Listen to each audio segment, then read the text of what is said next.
All right. We are on. We are live. We are the ones who will send everyone home today. This is the end of Creativity360 day one, but really it's the beginning. It's just the beginning. For the two of us. I am Jason Levine, aka Beatlejase. I am here with Synapse, and we are going to do some motion graphics and some audio today. Dude, thank you so much. I'm so for coming. excited to be here. This is surreal. I'm sitting at Adobe. Got to meet Jason, got to meet Rufus, everybody. I'm super excited. I don't know what I'm gonna do. Right, and we're getting a lot of love in the chat. Hey, Pam, Paul, Fabia, CBR, Lenny, Riff, Hottie Toddy, Matter Hatter. Man, it's, honestly, we've been waiting so long all day to get on, and I just can't wait to see what we're gonna create. And I mentioned earlier this morning, we were talking about doing sort of an animated Creativity360 stinger, intro, interstitial, and ultimately what Synapse will create visually will be the mark, the brand, the look, the feel for every subsequent Creativity360 release that we do. That's too much pressure. No, dude. Nope. No. I have the faith. I feel it. I can feel it. It's coming off you right now. It feels so good. It feels so good to be next to you right now and to really just watch you create. Now, before we get started, I'm looking at the chat as well. I really could call you Doctor, couldn't I? You could. I could call you Doctor. Mm-hmm. And you're really a man of many, many talents. I mean, neuroscience, gaming, editing, motion graphics. Before we even get started, I just need to know a little bit, how did you segue? Because that seems like a lot of potentially parallel and intersecting paths, but sure. An interesting road, I'm sure. It's a lot of people ask that question. How do you make that transition? I did my PhD in neuroscience, and I was a scientist. I was in the lab. And what I found was that I was gravitating towards using After Effects and creating 3D stuff. And I was doing this on my off time, and it was working out really well. And I said, you know what? At some point, I just knew that you have to follow your heart. Yes. There was just something that just clicked that says, you know what? I'm going to do this. I'm going to take a risk. Lola and agrees. It was fun. And I'm so glad that I did. And I'm so glad I had the opportunity to meet these guys. Yeah, dude. Oh, man, it's such a pleasure to actually meet you in person. And we were just talking. I see there's some comments about hair. No pressure, says Clipgoat. Don't even worry about it, man. Just chill. It's just going to be chill. But you just cut your hair. Yeah. Yeah. So we have it's kind of nice now.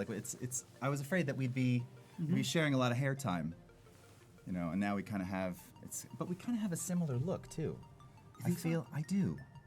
And almost a similar sound. I feel like there's a total synergy happening right now. The synergy is real. Yeah. The mic is too far. Okay, so you know what? We're really going to get started. Oh, volume up, Fabia is saying. Hey, volume up. If you guys have any questions about the, science to artwork thing, you guys feel free to ask me questions anytime. I'm happy to answer those questions. It's been an awesome journey. And at the end of the day, you guys got to follow your heart. I want to see you guys do that because that's, you just do it. And we've heard that a lot. Just do it. And we've heard that a lot today, actually, from Kelly and Becky, Sophie.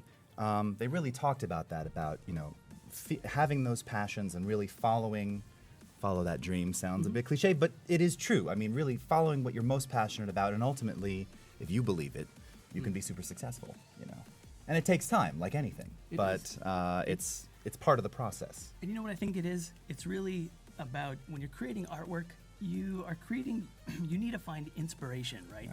You have to be inspired by something in order to create. So you can't force inspiration. I think that's what it means when people say follow your heart. Yeah. It No, means that's so just true. Listen to yourself, because motivation is very, it's really weird. It can come in lots of different forms. Yeah. Yeah, indeed. Oh, and we've got some people here saying science is amazing. For science. Admiral Shane's been waiting 6 hours for the two of us. Oh my goodness. Wow. Thank you. That's amazing. How does science background influence and inspire your work? Asks Voodoo Val. Yeah, it's, I did a lot of artwork in science. I actually published cover images for scientific journals. So when I was working on science, I wanted to also see visually the things that I was working on. So microscopy, microscopes, imaging, stuff like that was really interesting for me. And I found myself in Photoshop more than I wanted to be in Photoshop more than I wanted to be at the bench. Kinda. Right, right. So, and also, whenever you're working in artwork, you're a leader, and in science, you have to, have ideas. You have to ask questions, and I think in artwork is the same thing. You ask a question, you do an experiment, you test a hypothesis. Right, right. Dude, I can't wait. I feel like I'm the launch pad. Like I'm ready. Just, that's kind of part of my personality too. Maybe we should work that into the Intro. intro. Perhaps we can work that into the intro. We may also do sound effects, perhaps from some of our libraries. Perhaps I'll just make them with my voice. And one of the things now we talked about doing some kind of animated logo, animated text, light, possibly even bringing in some background plates, maybe animated Adobe stock pieces if you so feel the desire to do so. But one of the things that I was going to ask of you, our esteemed viewers and those in the chat, was once we kind of start seeing what Synapse is creating here, what you hear in terms of the sort of musical accompaniment. Because of course it'll be an animated intro, but it naturally needs some kind of soundtrack. And I definitely think, and we're hearing that Synapse, his mic still needs to come up. He's on channel 1. I want some ideas. I guess people are watching what you're doing, and maybe we'll feel it too, a particular style. Like Sure. In this moment, I'm kind of feeling sort of New York punk 1973, but I think that's just because that was the last thing I was listening to when I went to bed last night. So that will change. But yeah, so I want, as we start watching and listening and checking out what you're doing, get inspired and let me know what you think. What kind of music should accompany this like epic intro? Sure. When you guys have ideas, let us know. Yeah. The chat really drives my work in so many ways. And I've been streaming for a long time. And sometimes I'll just open up the window, just how it is right now. It's a blank canvas, essentially, and I'll start streaming with no idea about what is going to happen. And somebody will say something in the chat. Somebody will have a good idea, and then we'll go from there. So you guys, don't be shy to give us your ideas, what you're thinking, and let's create this together. We can, crowdsource ideas. Cool. Shall we? Shall we get to it? We shall. All right. I do want to say something really quick, Yes. though. I have been here behind the scenes watching the stream, and all the content has been absolutely amazing so far. There's been some giveaways, and nobody told me to mention it, but make sure you guys share with your friends that there are Creative Cloud giveaways. Yes. Because I feel like people would be leaving work right now to come onto the stream if they knew Yes. they had a chance to win Yes. the Creative Cloud. So tweet it for me, please. Tell my friends, because I know they all want it. That's right. And we've got 2 hours of opportunities to win CC. And you know what? I say, what time is it now? It's like 4:15. So maybe we'll plan on in 15 minutes we'll do like our first drawing here. Maybe we'll give away like 4 during our time. Man. Yeah, that's a lot. So 4 it is. And all right, Paul's telling me to stick on some cans and listen to the levels. All right.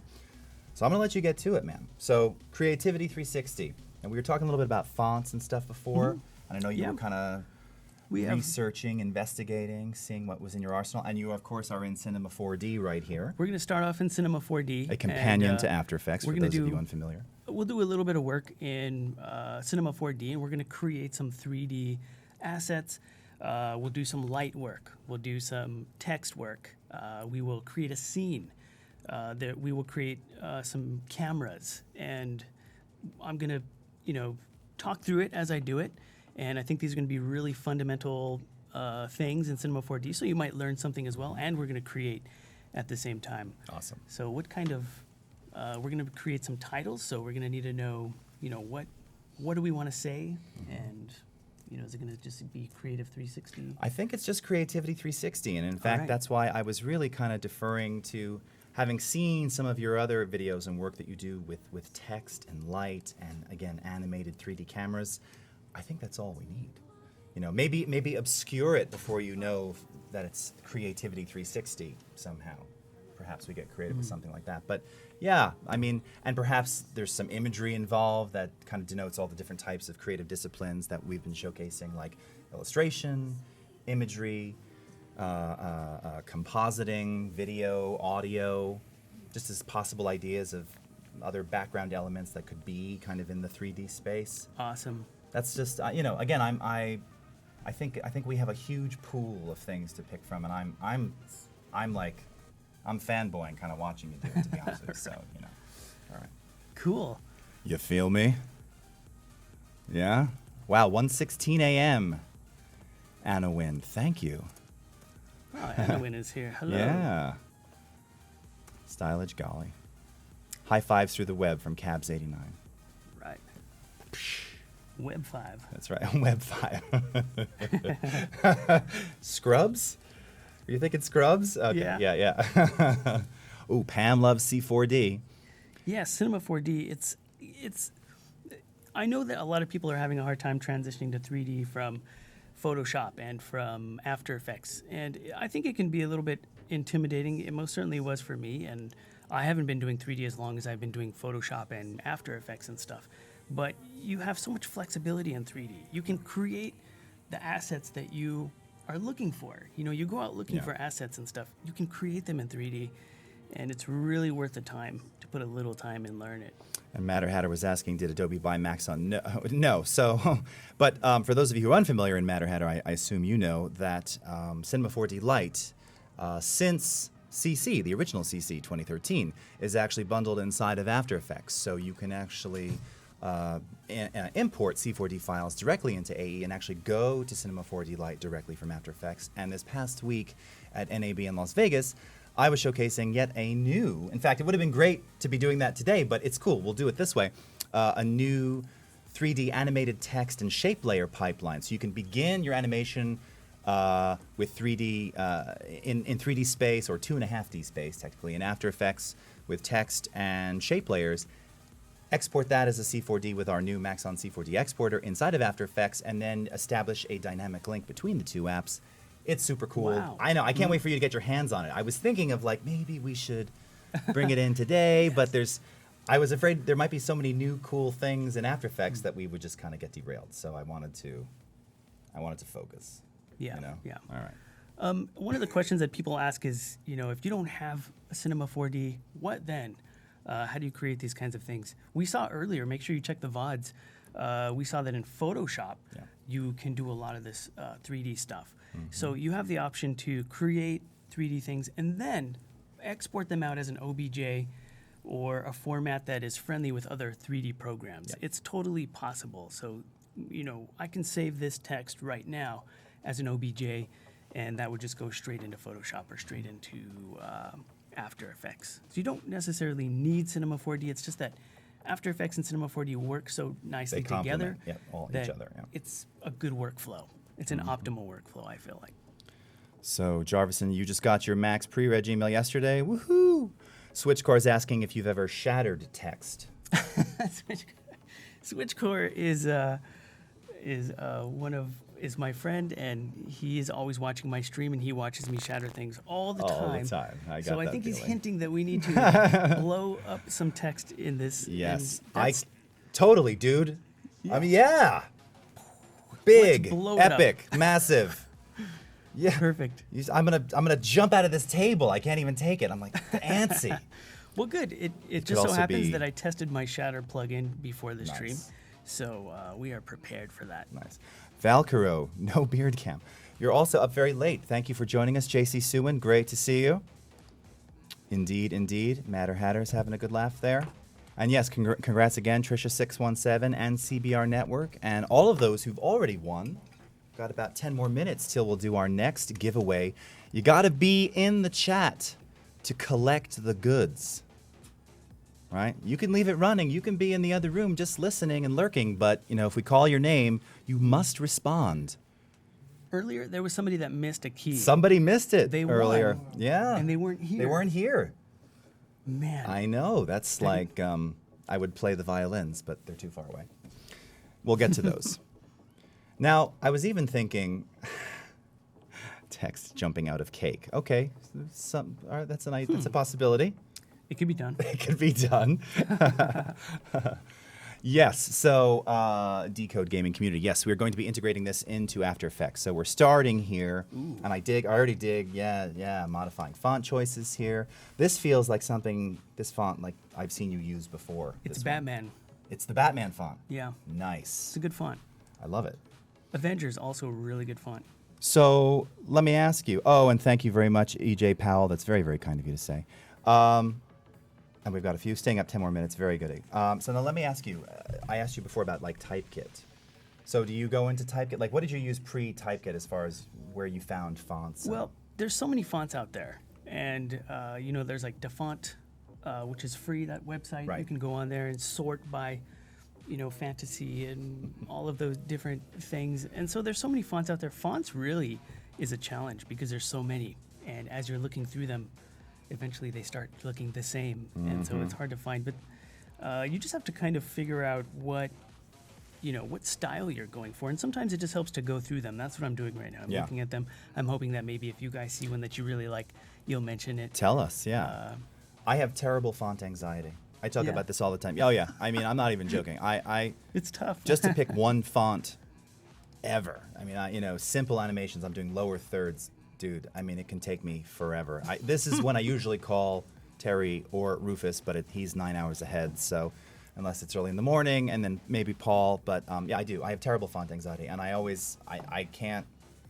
I just can't do it. You know what the problem is? I always think there's going to be a better font. Well, so yeah. I keep searching for them, and you just have to settle on one eventually. Okay, so Jan Eric says, what about the Adobe CC logo as stars coming around the mountain, like the Paramount intro logo and Creativity360 in the center over the mountain?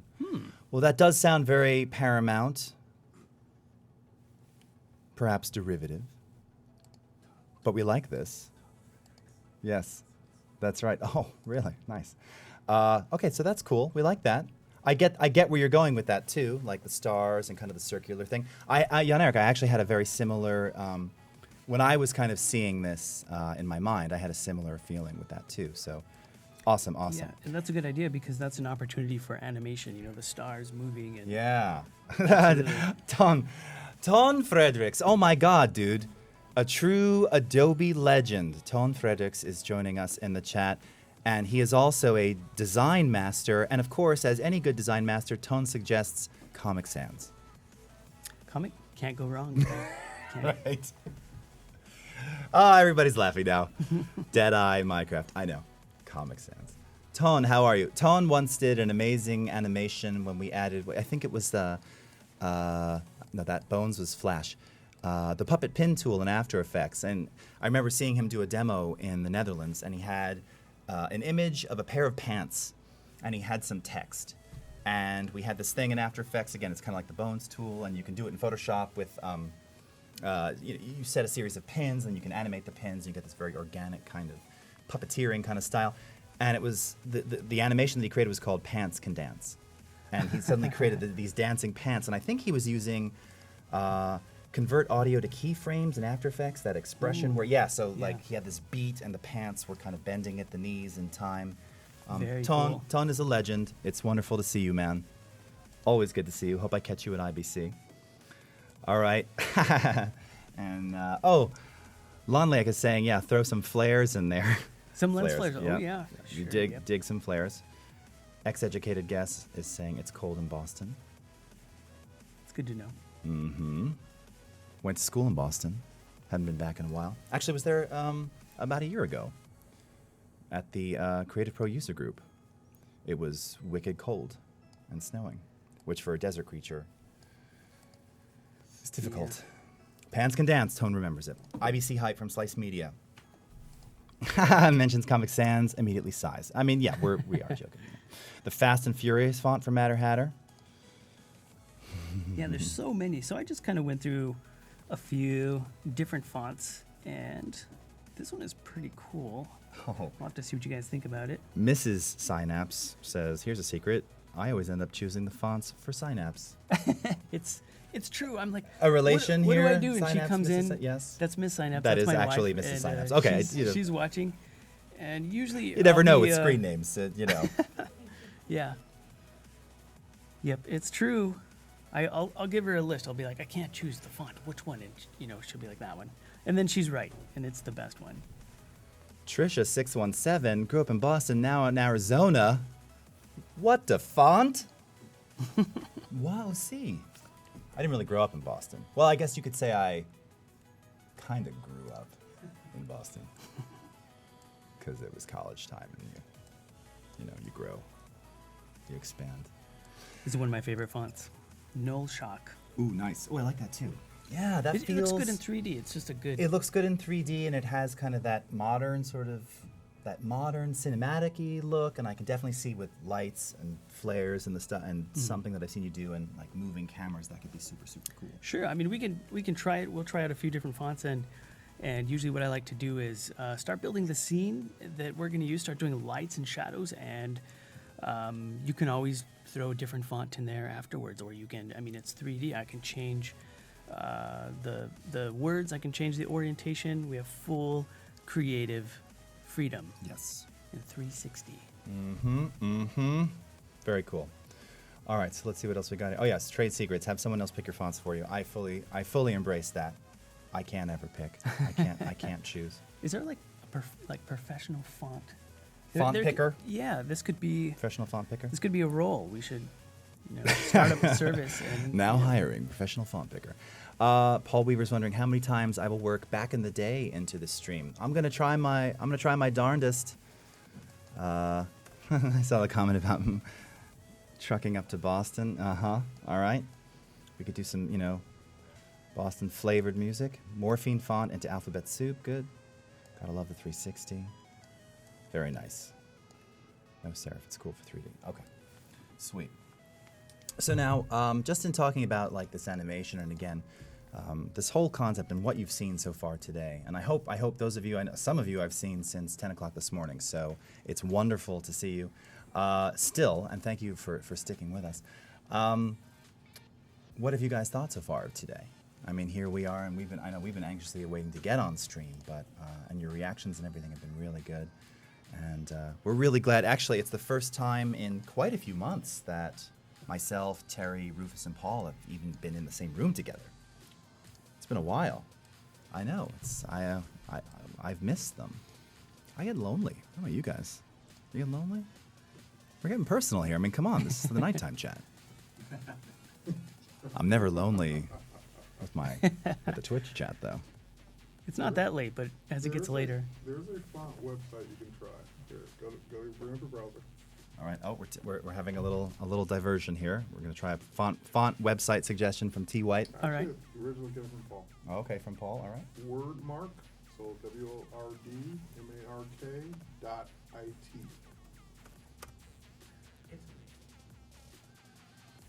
Oh. So you put in whatever you want it to be, and it will scan all the fonts in your system and show you. Oh, sweet. I love how Scott says, oh, you could hire someone to aimlessly switch fonts. Indecision as a service. Next big thing. Awesome.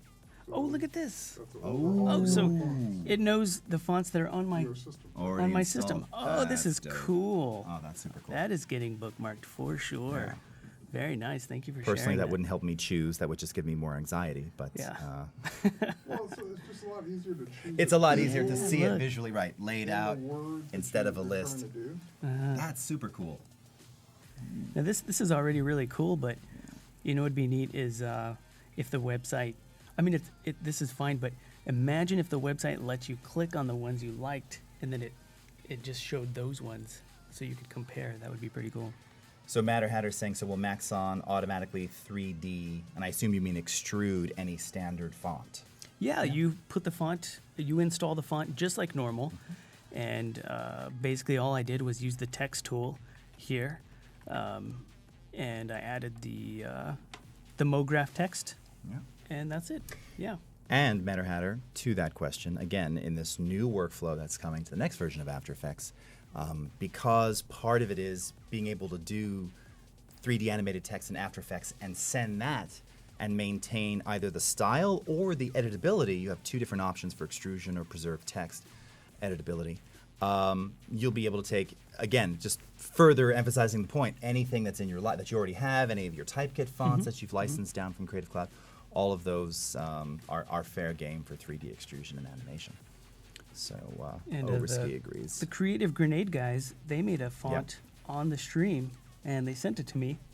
So if you just draw the paths, you can create your own fonts and extrude them. You can extrude any path, so bring any of your logos from Illustrator or Photoshop, and Cinema4D will extrude them. Super cool. See if I can find that one. One Digital Nomad, T. White is a genius. Hashtag truth. That's all I got to say about that. I can't take credit for that. You know? Paul originally showed it. That's right. Oh, but they're just saying it in general, T, and they're absolutely right. Anissa, nice. All right. IB Wizard, cool. Yes, the plastic surgery for fonts. Nice. All right. I'm creating some lighting, and I'm thinking, when you're starting off the lighting rigs, there's so many different ways we can do lighting, but at its very simplest form, you can think about photography. 3-point lighting or whatever. Right. It's going to work. It's going to be a great baseline to start with. A backlight, a front light, a top light, some on the side, Right. depending on how you want your shadows to work. So that was actually a question I had for you. So yeah, and in fact, I was talking earlier to Cy, and I was saying now for sort of video shoots, 3-point lighting, bing, done, got that. Real humans, real objects, all good. Where I personally fall apart is here, because I can kind of imagine setting it up, and I get dealing with a ground plane, but do the same rules apply here, or do you tend to need to fill light in other places to really kind of get the fall off and the natural feeling? In other words, I guess I feel when I do it in a standard 3-point way here, it looks created. It doesn't look real enough. Right. That's a great question, Yeah. because light in the natural environment does a bunch of stuff. It bounces off things. You have a little bit of ambient lighting just from the light bounce. You have the direct lights, and so lighting is more complicated than there just being two lights. Right. Right. So what do you do in 3D? I think, like I said, starting off with the 3-point lighting or whatever, it's a good place to start. Yeah. And then, look at it, and where does light need to be? You can soften the lights. The cool thing about the software is I can change the light. I can make it an area light. And I think just about all the 3D programs do stuff like this. If I want to make it softer, now all of a sudden, instead of being a point light, I'm creating maybe a softbox type effect where, light is coming from a larger area, and that's going to make it behave differently. Nice. Dorothy's asking, so what does it mean to extrude? So Dorothy, I guess the simplest way to imagine that is if you have something that's flat and you convert it to 3D, to extrude is to basically extend, right? To elongate the depth. So if you had something that was totally flat, you'd be able to, again, expand the depth of that and then control how much of that depth is expanded, and then you can control sort of the fall off of that depth and light against that. And and of course you can do this. Corey was showing some of that in Photoshop. Actually, Terry showed that earlier, right? So you could take, did you use Zap Dingbats before? Yeah. Right, classic, 1989 on, in Mac Paint. You get Zap Dingbats and you get one of the symbols, and in Photoshop you can turn it into, you convert it to 3D. And the default option is extrude, right? Yeah, and then you just adjust a slider, Dorothy, that basically says, okay, it's super flat, or now we can expand it, and whatever the shape of that is, it extrudes according. So this would be rectangular, this would be kind of circular with little, indentations on the side. It's cool, and it's so easy. And actually, that was one of the first things I learned in C4D, and C4D makes that really fluid and easy, and you have so much control. Half the time I don't ever get to animating it because I'm just kind of playing around with the extrusion and the lighting, and I already love what's going on here. Yeah, I mean, something that, Legacy. Creating shadows in 3D is really important. That's part of the lighting. But I also like to think about it, maybe it's my neuroscience background, I'm thinking perceptually. Yes. The way our eyes work, and I'll talk about this on the stream every once in a while. It's the way our eyes detect edges and stuff like that. So if you can create that contrast between the light and the shadow, what it does is perceptually it gives us the idea of depth. Okay, Right. knowing that is not enough to create. Right. You know, Right. Knowing that is not enough, but that's how I'm thinking about it. I'm thinking about the shadows and the edges, and what can we do? And we can change the edges. It's going to change our perception of the 3D, and we're about to do that too. I'm going to do some things to the edges that bring it out a little bit, and on the to-do checklist will also be creating a material for this. What do we want the material to look like? Do we want it to be reflective or flat, and so we have some options there as well. But right now there's just 2 lights, and I'll probably add some more. But just for example, there's one in the front and there's one in the back. Oh, yeah. The back lights always make a big difference. You can pull it out. And some lights have shadows, some lights create shadows, and some lights don't. Right. This one right here is a shadow creator. Mm-hmm. You can even give it a little color if we wanted to. Maybe a little blue, Yeah. just a little bit. Yeah, we haven't even See what talked that about does. color, introducing Yeah, into that yet. it's- Oh, yeah. So much to do. There's a lot to do, yeah. Thank you, Pam and EJ Powell. Yes, I mean, maybe we can stand up. It's weird. I know. I do feel like I'm kind of. I actually Yeah. didn't know when I saw Jason earlier today. I didn't know he was that tall. So I walked in and Jason walked up and I was like, "Nice to meet you." He's No, he's come on. really tall. No, it's all right. Hey, man. I feel bigger in your presence. You know. what Maybe I I'm mean? short. No. Okay, I see. No. All right. So. I'm like a foot taller when I sit up straight. Yeah, My right, posture yeah. is really bad. And it's funny because I've noticed it more recently whilst getting into streaming that, your posture over time, especially playing. Now at a piano, I'm very conscious of kind of being always sort of in the groove and straight. But at a keyboard, I tend to, probably because I'm like changing things, right? Changing sounds, doing natural. stuff, and over Yeah. time, the Gollum begins to happen. Yeah. Or Igor. Yeah. My grandfather worked for your grandfather. That's young Frankenstein. Anyway, Pam says you make her inner nerd very happy. That's awesome. Cool. Ex-educated guess X. Hype. I'm glad you guys are here chilling Yeah, out. I am too. You guys make this so much more fun.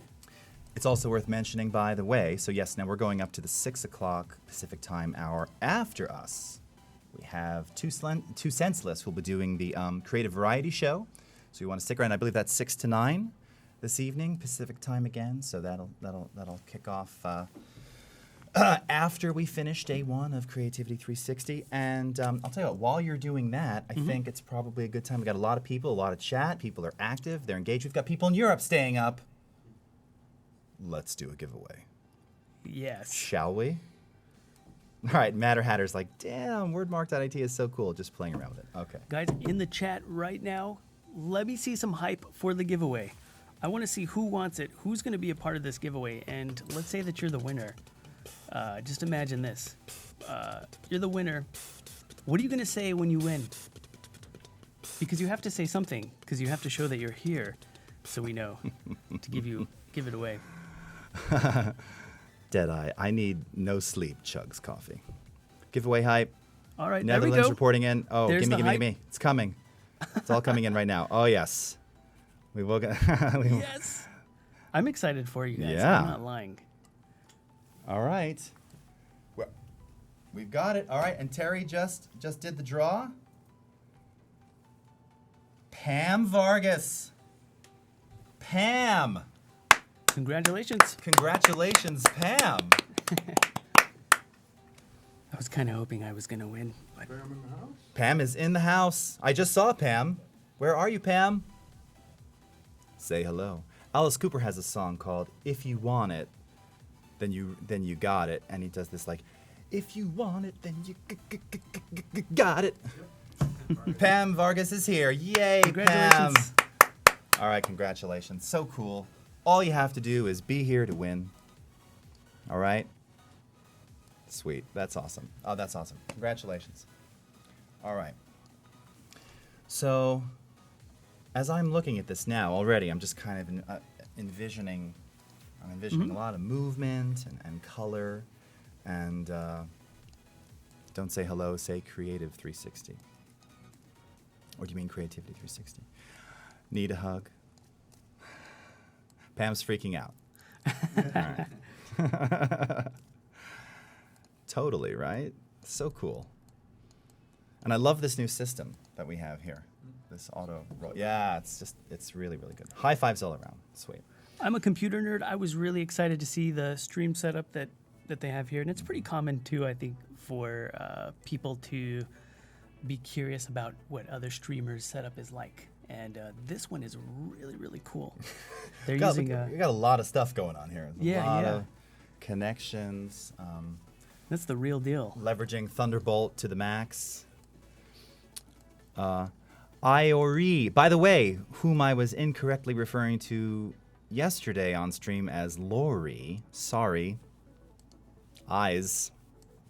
Crap. I mean, that's I'm not wearing these, so but I can see this better. IORE. So is Max on a partner? Yes. I mean, in the sense that they're bundled in After Effects with C4D Lite. So yes, and we work very closely with them. And as I mentioned just a moment ago, to improve this kind of 3D pipeline and effectively this dynamic link. So what that means, by the way, is, you can create something in C4D, bring the C4D file into After Effects, work on it there, go back to C4D, make a change to that animation or text, whatever. Oh, I'm already loving that, dude. Yeah, there's a mix of colors here. Oh, God. See, and, again, just color choices. I stress over this so much, and it's just effortless. How? Blue. It's not just blue, though. It's just not. And I'm not kidding, by the way. I know this, you might think, well, I've been here all day, so I'm getting a little loopy, but really, It's and the light and the fall off here, and it's got gradients, and yeah. I didn't even catch you doing that. We're just getting started. Yeah, I just try the lights around, That's and right. it's I think you can, I think as you do this kind of thing more, you predict how it's going to work. Yeah. That's just part of experience. As you get better, you can predict. You can see in your mind what it might look like. But a lot of it, for me, the fun part is just trial and error. Let's experiment. We're going to start off with template type lighting, and then let's move it around and see what happens. And if it looks good, then you keep it. You're getting a lot of love for the colors and kind of and the Cool, style cool. right now, indeed. Yep. Cool. Fall off groove. And the font itself is just, there's no color. It's not colored yet. So that's important to keep in mind. Now, Are you thinking textured maybe when- too? Or? we should definitely add a texture, because I think the texture really brings it to life. Some kind of texture. It could be something subtle, or it could be something that has scratches in it. It could be grungy. Right. Yeah, Corey this morning was doing that thing with fire, and sort of, I almost said molten, but I didn't. Oh yeah, that was cool. It was super cool, Yeah, that was right? cool. 3D in Photoshop. you Yeah, did and then doing texturing some and depth of field, so you the could, bump. the point of focus. So we can and- add those bump maps and stuff to the texture to give it some, some grunginess to it, and that'll also play on the shadows too. So we'll see the shadows coming off of those little bumps, and it'll bring it to life in 3D. And reflectivity is another thing. That's something that we have a lot of control over in 3D. We can make it reflective and really get into the physics of the light, and it looks cool. Yeah, and that also makes sense why you get that so well too. Of course, the physics of the light, man. You just said it right there. It's science. Physics of the light. New band name, I call it. All right. So yeah, I see some people saying that C4D Lite being bundled is kind of the impetus to go to CC. Yeah, and again, I didn't really finish my partnership thing. So yes, in any case, we work with them very closely. In fact, they even co-presented with me several of their evangelists, top presenters, not unlike ourselves. We have presented together at both NAB in Las Vegas, the convention I was just in last week, and at IBC in the Netherlands. And yeah, great people, super talented, really chill. Nice. Yep, Sai, you got to show me the hype train. Very, very good. Very cool. Yeah, Lonelek was a winner of the one of the keys. Yes, earlier today. And still here. Congratulations. Yeah, congrats. And thanks for sticking with us. I mean, I've said this before on stream too, and I think this is why I was really looking forward to this so much. And I've seen in your streams how the chat not only inspires, but it can even be periods where you're just working, not really chatting, I don't know, there's just this feeling of community and just true appreciation, not only of the art, but as you mentioned to me earlier, just the entertainment of seeing it unfold and seeing like stumbling blocks and getting around them. And again, Kelly, Becky, Sophie all mentioned these same things. And that's inspired me too, because certainly I've been on stream last week and I was recording, I told you, you inspired me to do this gameplay music. So I was watching Synapse edit some gameplay and do like a highlight for YouTube, and you were using, I guess it was stock music. It was or like something. epic style. Yeah. And I thought, I should be composing this for you, dude. And I was watching some of these other games, and I just got in this medieval thing, and I started live composing. Nice. And about halfway through of playing some harpsichord, I really said I was like, oh, this is garbage, you know. And I mean, it was okay, but like I just didn't love it. And then I did something else just after, and that kind of worked, you know. And I think showcasing that and being open to that and having that kind of unfold live. Sure. It's real, right? It's You really just, put yourself out there, I think, when you do it live. Good. It feels And, good. it's nice to get that feedback, that instant feedback from viewers. And some people don't like to feedback. Some people just want to watch and watch it unfold. And others, you know, are giving you ideas. And because, you know, everybody kind of plays it out in their mind their own ways. You guys see the text, how you think it might look really cool. Maybe in your imagination right now you see something from Star Wars credits, or you see something from Avengers. You know, we're all influenced by cinema and by movies. And so you see this creativity, you know, in your own imagination. And if you share that, we might be able to, you know, implement that, create that. That's Totally. one of my favorite things about Twitch is just all those ideas. I don't have that many ideas. You guys have better ideas than I do. I'm just the puppet on the computer. You guys are the ones with the good ideas. And, Seriously. and as we were talking about before, you're everywhere. So it's not just having multiple ideas, but it's ideas from different parts of the world, Very good different point. cultures, different, I mean, Yeah. the influences, you know, my influences, which are pretty far and wide just in terms of like music and film and stuff that I grew up listening to that made me want to do this kind of stuff and get into this at all, are likely very different from someone who grew up in India or in Australia or in Russia or in Czech Republic or anywhere, you know. Sure. And just having people from all over and really just putting it out there. God, it just inspires me so much. And it's really changed the way I think a lot about this and about creating in general. Yeah. Because I think we get into those moments where when you don't have a lot of outside inspiration, it feels sort of repetitive and dull.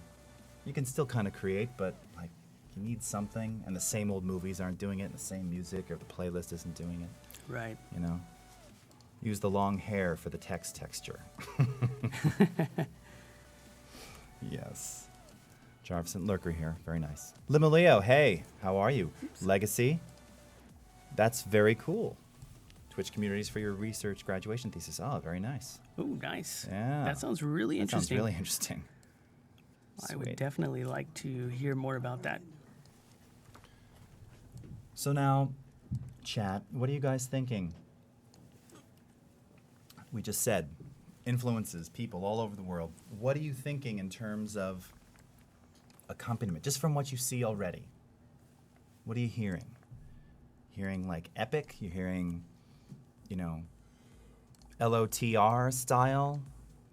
Are you hearing Star Wars John Williams-y style? Are you hearing Raiders of the Lost Ark John Williams? John Williams did that too, right? Maybe. Are you hearing Planet of the Apes, Jerry Goldsmith, 1968? That is very specific reference. Who gets that reference? Who gets my Jerry Goldsmith, Planet of the Apes, 1968? DDPPL, good hair. Thank you very much. That's for both of us. Oh, Pam is back after a freak out. Very good. Tron style. Ooh, good one. Ooh, Tron. Yeah. Okay. Just for the chat, just because I'm a total music geek, who composed the music for Tron? Hans Zimmer, Micker Allen 100. I worked for Hans too long ago to say. Wow, that makes me feel really old. We were just talking about that, actually. Yeah. Worked That's for, really cool. my claim to fame with Hans was that I played piano for for his birthday. We had a birthday party in his studio one year, and I played and sang for him back before I really sung a lot, and he didn't love it. Yeah, Daft Punk, good choice. I like that. Punk. Yeah, Ooh, nice. yeah. Dude, that performance, Daft Punk, did you catch that one? I never really watch the Grammys anymore, or much in the realm of award shows, but they did a performance when Lucky was there, at the time the hit. And so Daft Punk it was with Stevie Wonder, right? Stevie Wonder and Omar Hakim was playing the drums. Cool. And, of course, Pharrell. And, oh my God. I mean, I was like on the edge of my seat. Those guys are cool. Yeah, it was so good. And they just killed it. And of course, Nile Rodgers, I mean, Ooh, The Good and the Bad, the Ugly. She Devil. Damn right. Now, I've actually played this, in fact, honoring myself, Rufus, Terry, and Paul. I actually composed an Evangelist theme song in the style of Ennio Morricone, who is still alive, still composing at 90-something. The guy's amazing. I love that. That could totally work. And, a key element to The Good and the Bad, the Ugly, for those of you who, like, what they referred to as the spaghetti westerns in the 60s, was that they would all have this it's sort of very epic, and they'd always have some kind of grunting, and the drums are like that. And for our tune, which I subtitled We Inspire, instead of having like these grunts, Pharrell hat style, we were I had Rufus and everybody submit little audio files to me singing, we inspire, we inspire, we inspire. But all grunting, so it's kind of, obscured by music. I love that. Ooh, 2001: A Space Odyssey, another good one. Nice. Has no one answered the who composed Tron? I'm throwing that out there. Still nothing, huh? No, it's funny. Hans liked my piano skills. I don't think he liked. I sang Happy Birthday, and I was trying too hard. So I went like super jazzy on the arrangement. I should have just sang Happy Birthday to You. I didn't do that. I was like, no. This is Hans Zimmer. So I went very busy with the singing. And I wasn't really a singer so much then. So the piano was super jazzy, and I was trying to do like this torchy kind of Mel Torme vocal for Happy Birthday. He could be watching. Yeah, Hans, it wasn't my finest performance. I know. And, yeah. He might be here for the CC giveaway. They can't all, not everyone can be a hit, That's just the way it is. Yes, Pam is confirming that Daft Punk performance was epic. Tingles and da feels everywhere. I know exactly what you mean. It was so good. Ooh, I'm taking a look at the edges right now. I rounded the edges off a little bit. Nice. And what we do with the edges is going to make a huge difference in the outcome, I think, of any text titles. Mm-hmm. The way they were before, with no rounding. Right. And that, of course, will affect the bounce of the light, the reflectivity, all these other elements. Yeah. Yeah, that's what the font looks like. That's just the Out paths of of the font. so to speak. There's really nothing. The edges are really hard, so we can dig in a little bit and round some things off, or we can, stay blocky. But let's see what happens when we put a cap on here. Yes. Leon Liak. I wasn't actually, I should have specified the original Tron. Yes, not the remake. And yes, old version, Wendy Carlos. Oh, and Melissa just chimed in too. Very, very nice. And Wendy Carlos, curiously, who also did A Clockwork Orange, who also did Switched on Bach, the very first classical album recorded entirely with Moog modular synthesis. Back in the day when Moog modular was, a wall, right? It was a patch wall. You had to patch every sound. So, and you're like, I need a trumpet. So you start with like a sawtooth wave or something.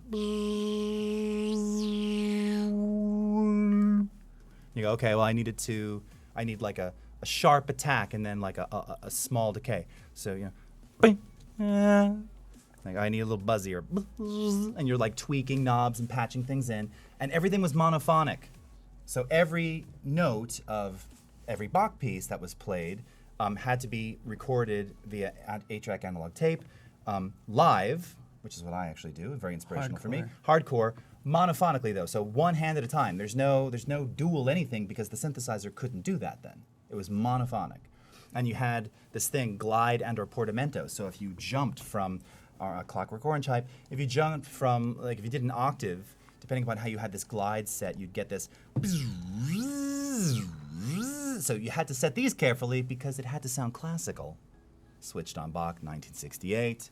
Followed by the well-tempered synthesizer, late 1969. Followed by a Clockwork Orange, which is epic and creepy. Super creepy. Very inspirational in my writing style as well. Not only as someone who's like dug synthesizers, but just, yeah, you know, those organic analog synths really had this, not unlike vinyl, you know, it changed, it detuned over time. You were constantly having to tune these machines, right? Because you've got voltage controlled oscillators. So changes in voltage, shift, pitch, things go out of tune. Crazy have to stuff. go back and check those out. Oh, dude, yeah, it's nuts. Like, it's the kind of thing you wanna listen to, but not necessarily all by yourself in a dark room, because you know it is pretty creepy. But yeah, it was epic. So yes, very good. Daft Punk and Wendy Carlos. Congrats all. Yes. Nice work. Nice work, everybody. See, in the know. This is just one of the things that I love. I love this. I always ask these. Some of you know who follow me here. Beatlejase here on Twitch. So thank you again. Synapse, Beatlejase. Is it possible for a baritone to sing what I should do? I want to sing rock decent. The Gamer Dude. You know the Gamer Dude? He's asking. Yeah. Yeah. Is it possible for a baritone to sing? What should I do? I want to sing rock. Are you asking if you can sing rock as a baritone? Yeah. Heck yeah. Heck yeah. Absolutely. Don't let your dreams be dreams. Ooh, Pam is loving that mini extra extrude. You like, yeah, the extrude, yeah. So I set up 2 different light rigs Switch here. core. And this is kind of, we'll see which one we want to go with, but what I did was I stuck some lights inside this null object, so I can basically turn them off and then turn on the other one, just because I'm thinking, you know, one has a darker backlight and the front is a little darker, it's a little more mysterious. The other one has a lot of direct lighting, so, you know, we have some options there. And anyway we go, And now, were you able to, I wasn't watching, were you able to extrude, like, the edge separately? Do you have, like, a separate layer of extrusion that I'm you're being thinking of- asked here? yeah, that's a great question, and I'm going to make it a little more complex, but right now it's pretty simple. Let me just pop out this one here. Okay, so there's just one text layer right now that's selected, and I just went over here to the caps, to the text tool, and I selected caps, and I added a fillet cap. Okay, So what that's doing is it's, you know, adding a fillet cap, and you see those edges pop out. Right. And it gets weird Right. if I increase it, and I like to do that sometimes just to see the extremes. And you've seen this, right? Like, you've seen this overdone usage like this, like in certain. You've absolutely seen it in TV, and and it's cool, but that's not exactly what you're going. It's more of just a test to see the extreme, and then you pull it back in. Right, and I mean, it depends on what you're going for. If you really want to be extreme and punchy, I think that style is great. I think that's fine, but sometimes less is more, and just adding some subtle effects to the edges might really bring it to life. Yep. And sometimes you don't notice those small details, but I think when you add all the small details together, that is part of the overall experience. Totally. And I'm loving this, man. I'm loving this. Now, question here before I get to some of these other questions. And someone's saying, Switchcore is saying to you, I've seen Switchcore in your stream, right? The backlighting effect you used in the Snutsy intro would be sweet. yeah, the snuts. Yep, that's a cool. Yep. Yep. Ooh, stylage, Adagio in D minor. Ooh, good stuff. Yeah, there was one I did with Hotted as well that was really awesome. You know, and with text and lighting and stuff. So we have lots to play on. So cool. if I duplicate, yes. So I'm going to duplicate this text layer. I'm going to delete these ones here. And I'm going to add another dimension to the text, something that I like to do. Let's see. Now, it's interesting that people were kind of suggesting more epic-y sounding music. I don't know, for some reason, I'm still hearing kind of very fast-paced, I don't know, kind of thunderous sounds. But I'm not sold on that entirely, so I'm looking for more suggestions, but maybe we can work some of that, combination of that in. Gamer Dude, let's see. Most rock singers are tenor, right? Or it's all falsetto. You know, the truth is, as someone who sings rock and many other things and have started to more so embrace my very low range, but always wanted to sing high, I always wanted to sing like 3 particular singers. Ian Gillan of Deep Purple, one of the greatest screamers ever. Ronnie James Dio, great scream singer. And Arthur Brown. Are you familiar with Arthur Brown? Of the Crazy World of Arthur Brown. Also 1968. I believe it was a number 2 in the UK, or perhaps it was a number 1 in the UK and a number 2 in the US, and he had a song called Fire. Fire, I take you to burn. Fire, I take you to learn. I'll see you burn. Bum, bum, bum, bum. And then he would do this thing. You've been living like a little girl in the middle of your little world. This is a very, really slow, sweet, and then he'd do this like very screaming, and then very low and dark and creepy, and you just never. And then he would light his head on fire. What? And this was just the prelude. In fact, he had a song called Prelude, which was the prelude to Fire. And he began it with, I am the god of hellfire, and I bring you fire. 1968. Nice. Have you guys talked about like an 80s style?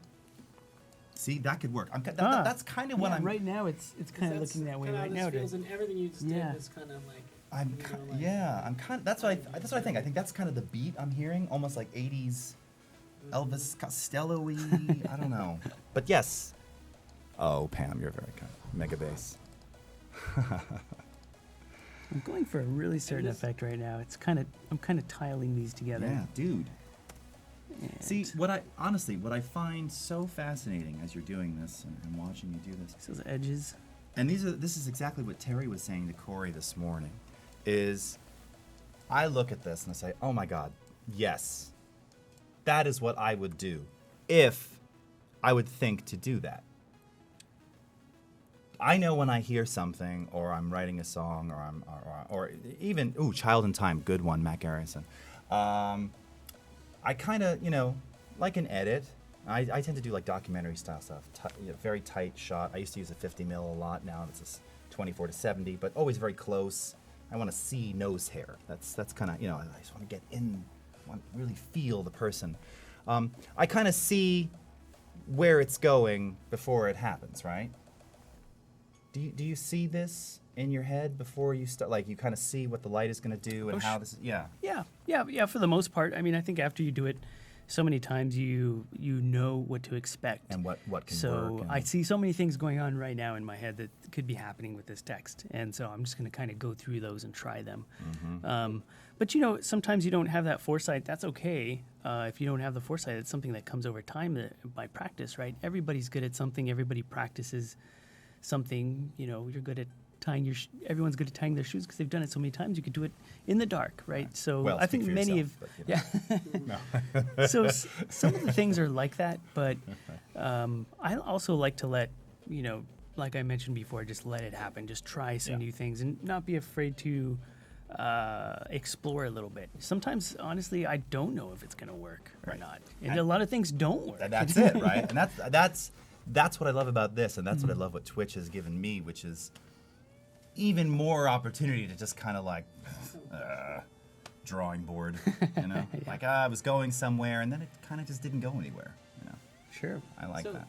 Synapse, is that, I'm sorry to chime in, but is that purple? Is that coming from a lighting source? Is that a texture on the letters? Oh yeah, great question. The letters are not colored at all right now, and so I want to add some color. to the letters. I might just add I'm going to probably right now add a reflective material to the letter, just something really subtle for the light to bounce off of. But right now it's all lighting. And so we kind of started off just making the 3D text, place some text there, and then I added some lights, just kind of emulating maybe a standard lighting setup, and started there, moved things around a little bit. But yeah, we can add colors to the lights, and one of these lights has a little bit of red in it, maybe. You can see it's With that type and the pink, that's why I think I start to think a little bit of 80s. It's just kind of that FYI. neon. Which I love, by the way. I Yeah. love that. Love it. Stealth. Are our mics still quiet? I'm not A little bit. Did we lose our? We did. This got changed? I'm going to bring in a material onto the text now.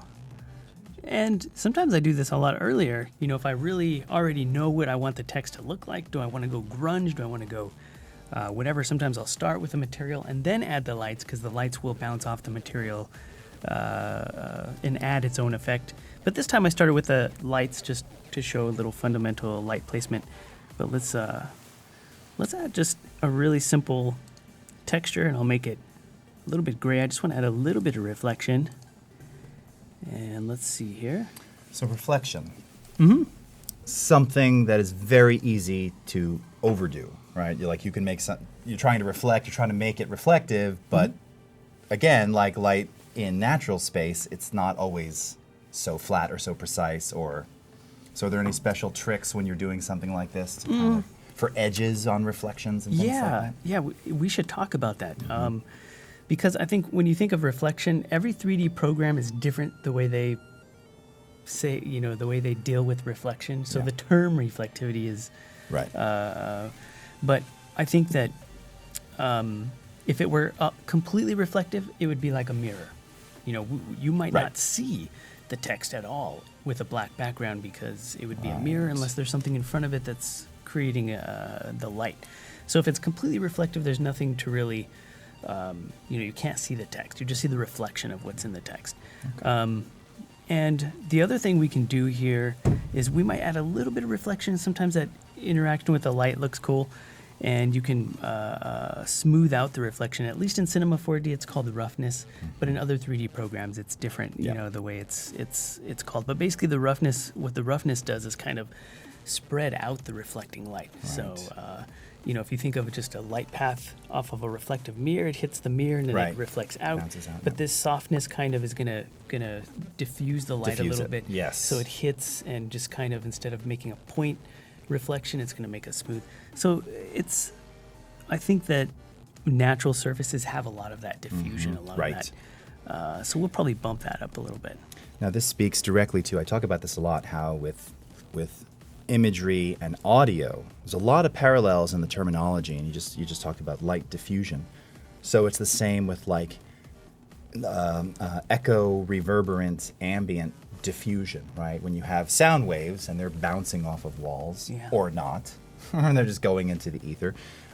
Depending upon where you are, the kind of room you're in. People always ask about this, like when we're doing voiceover and they're in a room that's tiled or wood, or here we've got sort of covered walls, so it's fairly dead and kind of dry in here. Not a lot of reflection, but how do you recreate if you want that kind of diffuse sound, or how do you pull it back so that it becomes more reflective? And it's really Right. it's the same kind of a similar concept.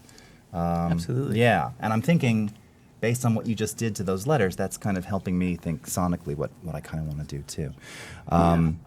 Reflections can burn so fast, Pam Vargas, indeed. Thank you, JC. Oh, they're all saying yes, that it all sounds better now. Okay, yeah, sorry, we somehow lost about 6 dB of gain, and it was, no, it's not OBS today, it's Wirecast. But glad that it's back up to normal. Yeah, I don't know how that, somehow it seems to be changing by itself. We've seen that a few times today. It just went back down to 0, so. Gamer Dude, if you can hear your voice while attempting to sing, doing wrong, I was told I need to push the words out of the front of my mouth. Is there a term for that? Push the words out of the front of your mouth. Well, so when I studied voice, actually in LA, on Clipcoat, did you mention something before about You're saying highway to hell. One thing. I mean, yes, you do want to. You have to push. Of course, you should be pushing from here. But one technique that I learned was when singing is you want to keep your tongue down. If your tongue starts moving around, that's where the sound won't be. It's like having an obstructed view. It can't come out just right. So you can't keep it down, which is hard to really talk about and describe. But if you see singers who kind of do that, and mine especially, my mouth is like all over the place when I'm singing. That sounds horrible, but yes, I don't know exactly the term that you're referring to, Gamer Dude, but it sounds like it's the same kind of concept. But yes, push Neo from here. wants to do some 3ds Max. Mm-hmm. Yeah, that's good. I hope that I inspire you guys to try some 3D. If you're not doing it, you should definitely try it. Yeah. Which, despite not having a direct pipeline via the file menu from AE, a lot of people use 3ds Max and Maya in conjunction with After Effects, right? I mean, sure. There's plenty of workflows still. Yeah, they integrate with each other really well. Mm-hmm. So if you're familiar with a different workflow, then you should fall into this one pretty naturally. And you can get Cinema4D Lite with After Effects, and Cinema4D Lite does this cool text stuff. Mm-hmm. So there's some stuff it doesn't do, like advanced modeling and some of the more advanced features of Cinema4D, I realized. But just to get your 3D objects into After Effects, you definitely have that portal. Mm-hmm. Pam does it in Maya. Synapse, I noticed you're also adjusting the render window, which is really cool. Like the preview area. So this is the preview area. What I noticed when I added a little reflectivity was that it also increased the render times a little bit. So I went to the preview window, and this preview is a little bit faster. And I can see the shadow fall off is behaving differently when I added the reflectivity onto the text. So I can look at that a little bit. Question for you. So, top 3 basic rules for working with 3D. Top 3 rules. Yeah, Renzi, I'm not sure. There are no rules in creativity.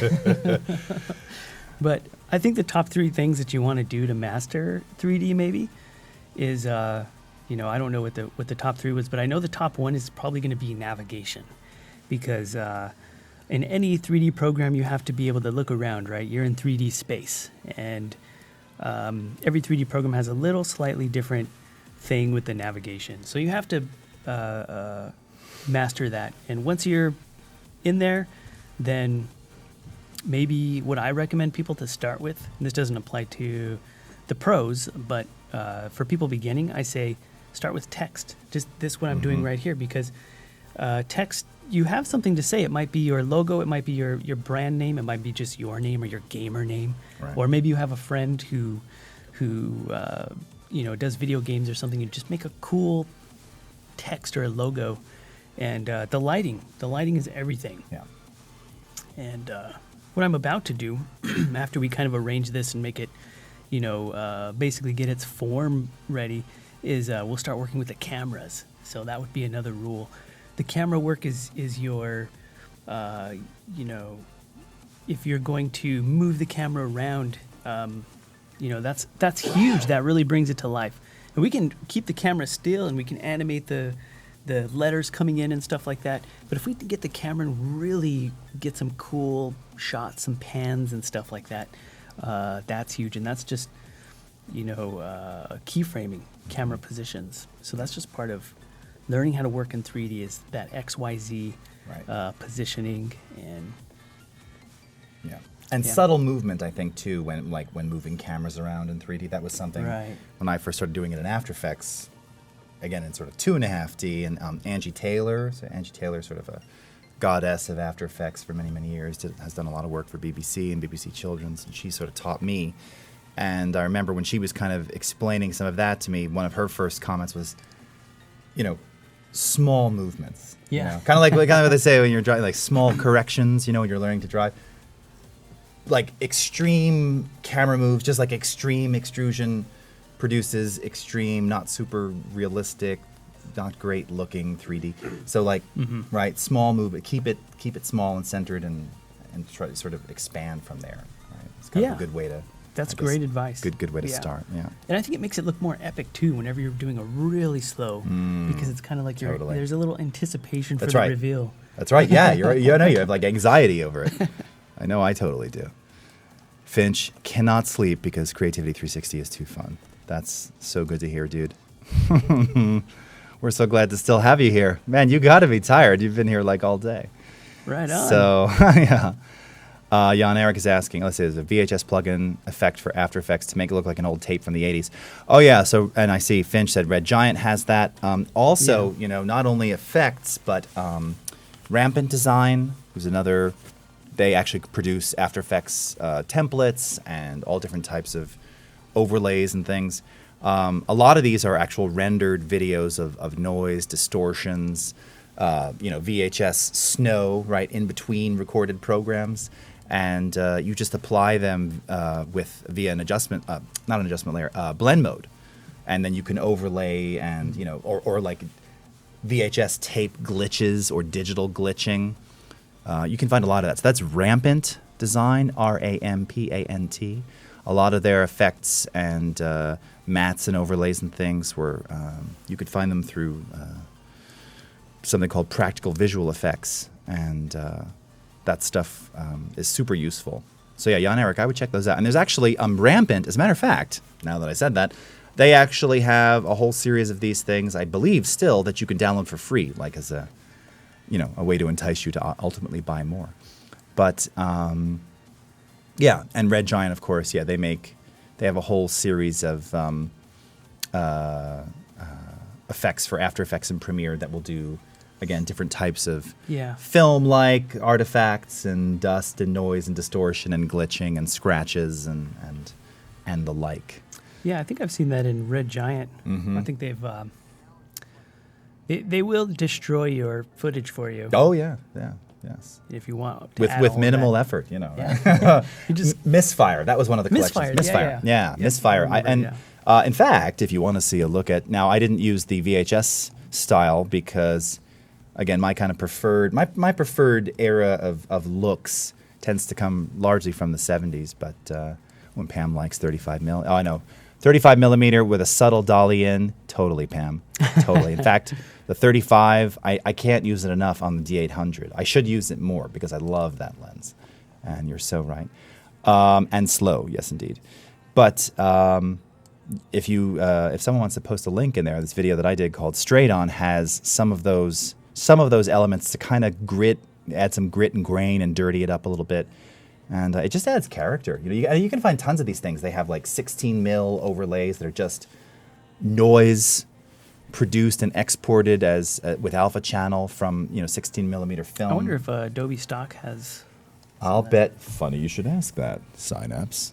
I'll bet Adobe Stock may very well have some of those things. JC Suin says, I had a teenager ask me what VHS was, and you feel so old.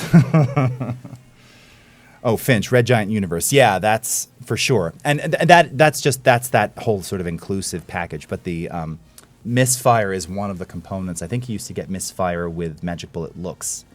And it's great. I mean, and there's so many options. Magic Bullet Looks is awesome. Magic Bullet Looks is awesome. Yeah. I talk about it all the time because long before we had the Lumetri color panel, that was one of the few color grade collections that actually had like tons of presets too. And presets, as I learned from Mr. Terry White, and I say all the time, they don't only just mean goodness because like it's a way to get started if you don't have any clue how to really grade something or whatever, start. But particularly with Magic Bullet because everything was modular. Do you remember? So you had like the, lens things, you had, post processes and you stacked all these processes and it would show you, oh, here's what a 3-way color corrector does. Here's what some kind of temperature ramp would look like.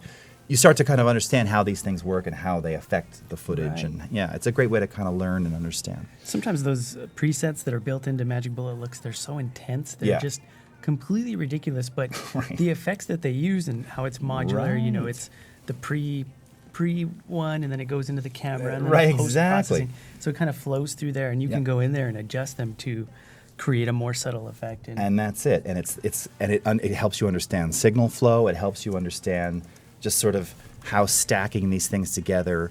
I had a science teacher, who always used to talk about fundamental order of operations. And this I think it was like 6th grade or something, and it stuck with me forever because that's what I used to love about Magic Bullet. And yes, Philip Bloom has an awesome video on using Magic Bullet, indeed. So, and thank you, Pam. Thank you for that. Creative Cloud, educated guess. So yeah, that's a tune I haven't played in forever. I like too. Mojo. Ooh, If and you've tried Mojo. Mojo is also part of the Magic Bullet color suite, and the default Mojo look kind of has that sort of Minority Report-ish kind of blue cast. Right. Yeah, it's Right. kind of that. Kind of like war movie. War kind of movie, thing. I think it goes really great with games if I want to Yes. take some game footage and High contrast. yeah. Yeah. It's you can get some really cool looks there, and they also have like within the Mojo effect, you've got like skin squeeze, so you can do this whole kind of game war-y style around you, but also maintain very rich natural skin Right. tone, or bleach the skin tone. Right, it has all these bleaching capabilities in Mojo. It's cool. Super cool. Yeah. Okay. Figured out another rule. Another rule. Oh, and Paul is saying save. Save. That's a good in general. I don't know. Could just be me. Okay, there we go. I just don't. You know what I like to do? do? I like to, and I just did it, but I'm glad you remind me. Please remind me, because the worst thing that could happen is you lose your work, right? Nobody wants that to happen.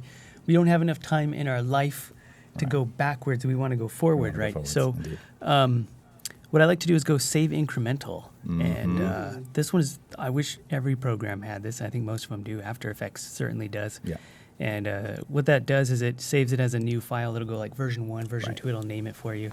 And the benefit of that is eventually when you have so many objects and so many layers, something might break. Not that that has ever happened to me before. I'll break it eventually, and I can go back and recover something that I've broken. Because sometimes you're changing the lights and the angle. Just for example, maybe the lights and the camera. Well, maybe you just meant to change the camera, but somewhere down the road You went a little too far. you change the lights or Changed the something lights, else, and you're like, what happened back there? And you can, so I always do that. And I don't normally have to go back, but when that time comes, Right. it's Yes, indeed. I know it's so worth it, and I do the same. It's become so habitual in Premiere just to do that. Now the nice thing is now, you'll notice with apps like Premiere 2, kind of borrowing it from After Effects, they're actually doing those incremental saves in the background too. Oh, yeah, that's And right. they're numeric, and they do. it's nice to be able to go back. Paul Weaver, this is cool, but who can afford this software? Well, again, if you're a CC member, Paul, you've got C4D Lite. You have it now. So from within After Effects, you can go to the File menu, New Cinema4D, and you'll see it'll launch C4D Lite. So yeah, any CC subscriber, even if you're just you get a free Adobe ID and you download the trial of After Effects, you'll have access to C4D Lite, and then you can really, I think everything you've done thus far is also in C4D Lite R16 or 17. We're whichever not doing version it anything is. too crazy yet. Right. So Operative word there. this is all. You can find all of this in Lite, and you can do this too. It's really just fundamental stuff. So far, I added a camera, and we'll add a little camera animation here. And I know it's scary when you go to look at the retail prices on some of these 3D programs. When you go onto the website and you look at the full retail studio, it's like, oh my God, what in the world? But keep in mind too that there are, other ways to get it for cheaper academic discounts. Right. For example, do you have kids? Maybe they go to school and Yeah. they really want to use Cinema 4. I don't know. There's, Right. I mean, it's But giving big backdoor ways to. For me, being in college, I always had access, and there's Cinema 4D can be pretty expensive. I think 3D Max or Maya, many universities get licenses for free for those kinds of things, through the university. So if you're not a college student, then it is a little more difficult. Let's see, what else we got here? Oh, and Ihajo saying since he saw you doing it, he's never used normal save anymore. Yeah. Nah, it's so huge. I mean, it's funny. Oh, and greetings from Dortmund, Germany. Greetings. Yeah, the funny thing is, in Audition, now I know a lot of audio guys, and it's the same. I mean, kind of, you know, especially when you're doing like incremental changes, you know. And I do this a lot. You'll mix something, and again, it's all the same process. You know, you add this, you add something else, you add something else, you take this away, you delete that, you smooth that, you do some keyframing. And I tend to save, like, I'll keep a number, like it'll be Synapse Animation 01. And then if I do some kind of extrusion, that's 01A, right? So like and only made, which is get very confusing, but it's basically because Audition doesn't yet have the incremental save. So, but I know that if I go to letters, those are like small incremental things. I haven't really changed something large. Now, if I just suddenly add a 3D camera, now we're at 02. I see. Right. And if I add all these lights, that's 03, and all the steps kind of in between.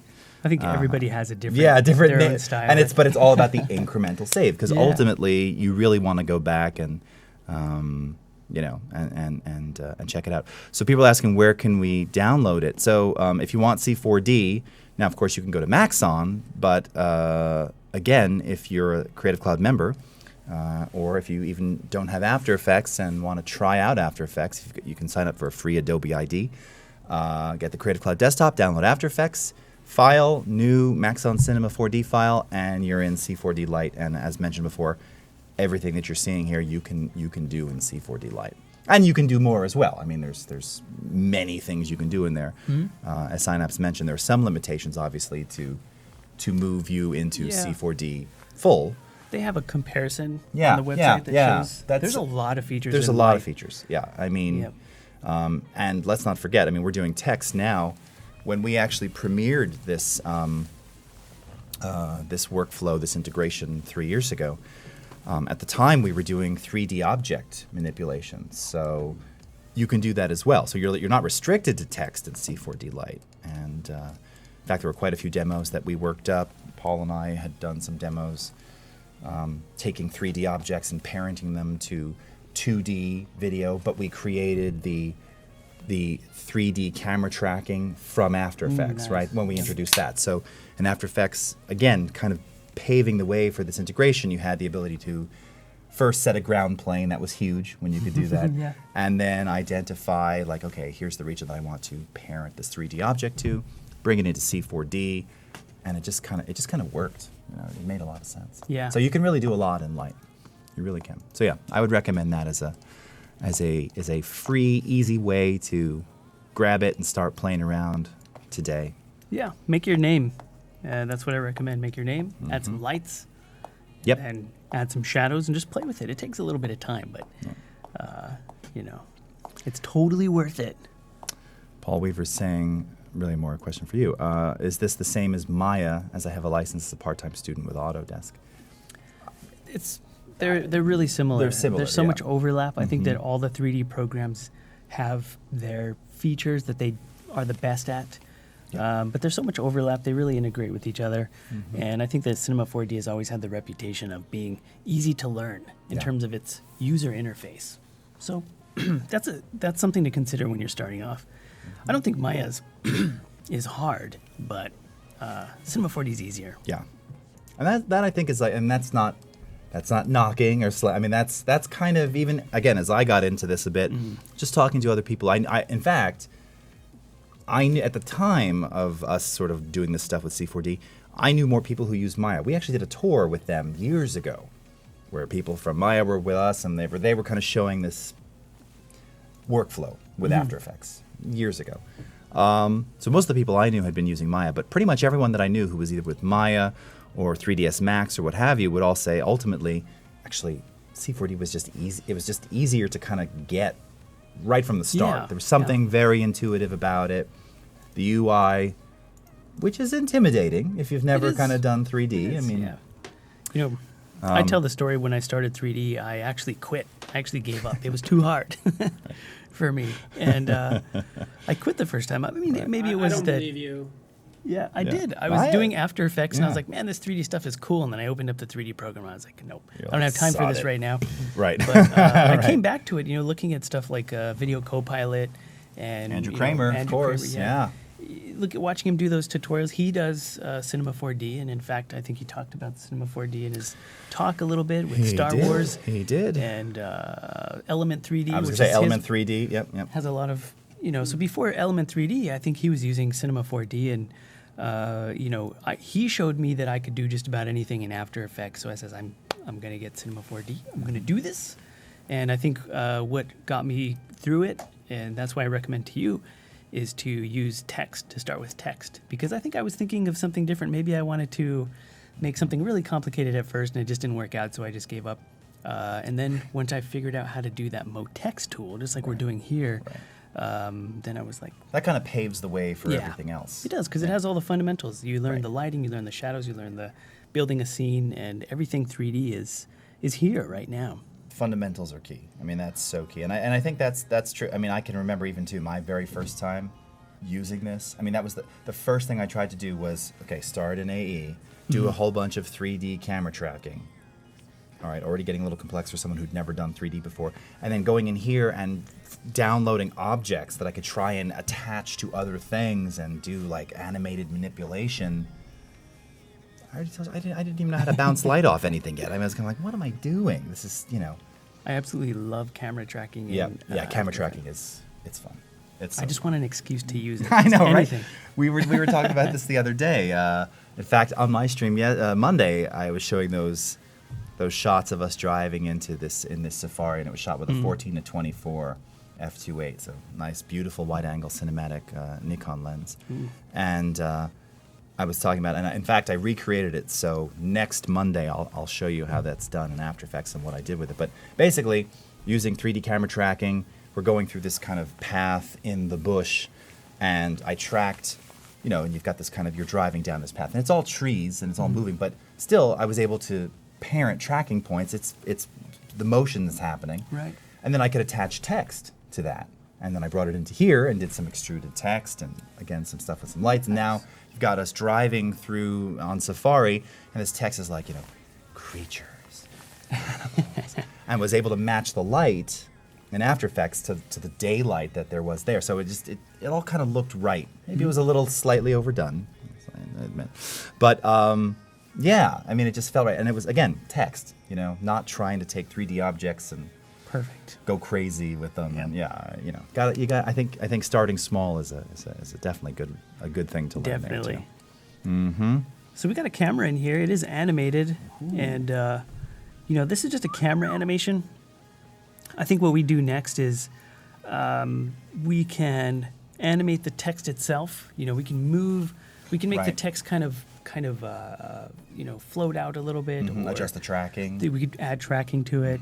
That's something really, really small, something like that. Right. We totally have those. We can make the text even thicker.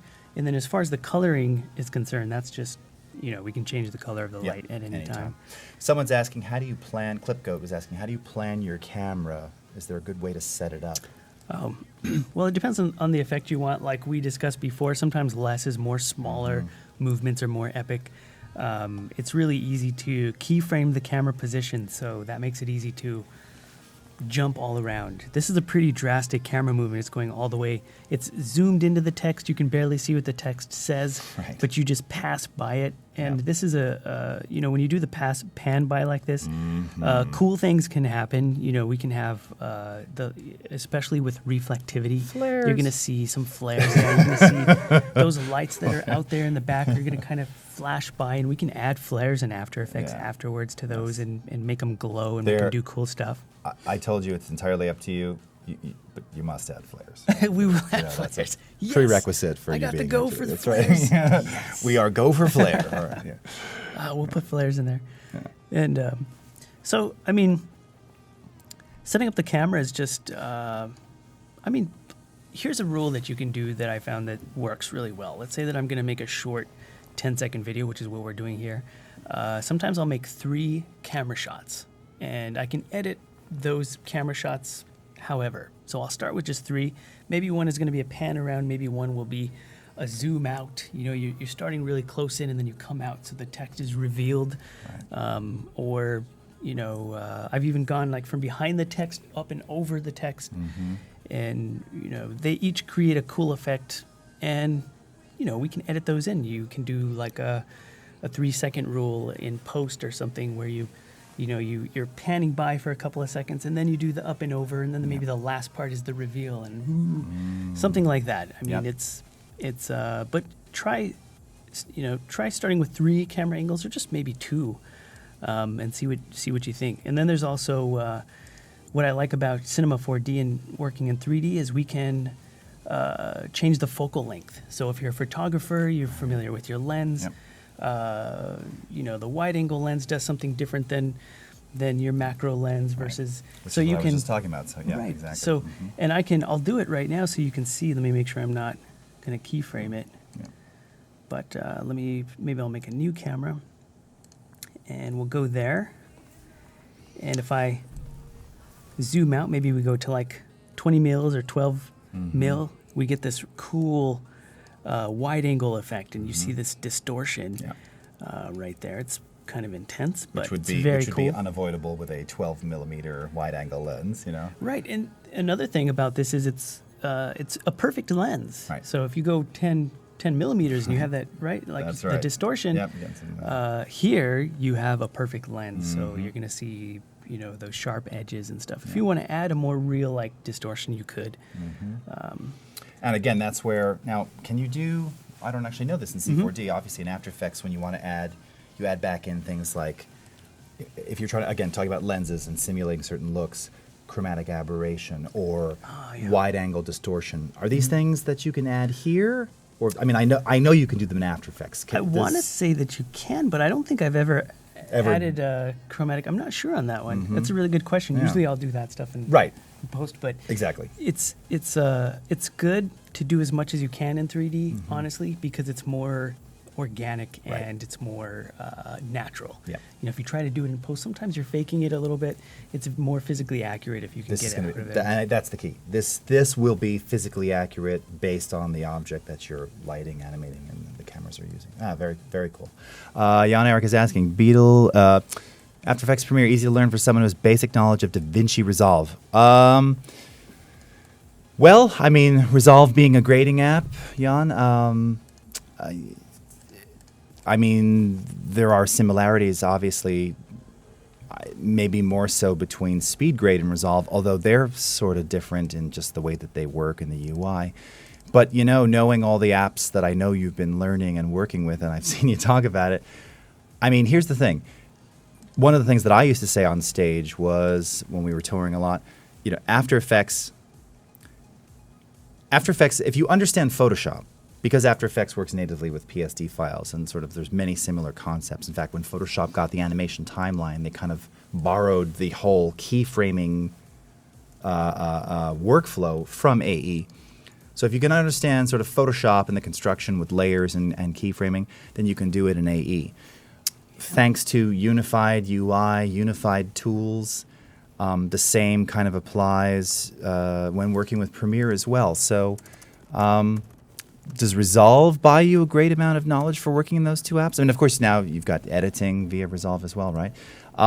Yeah, I suppose, but probably more so just if you've got some kind of, which I know you do, foundation in Photoshop, you're going to find a lot more similarities in just kind of navigating UI and how things generally work. You know, Premiere works natively with PSDs too. I mean, you can actually start a PSD from Premiere's file menu. That's cool. It takes frame size, it takes frame rate, it understands all the attributes, pixel aspect ratio.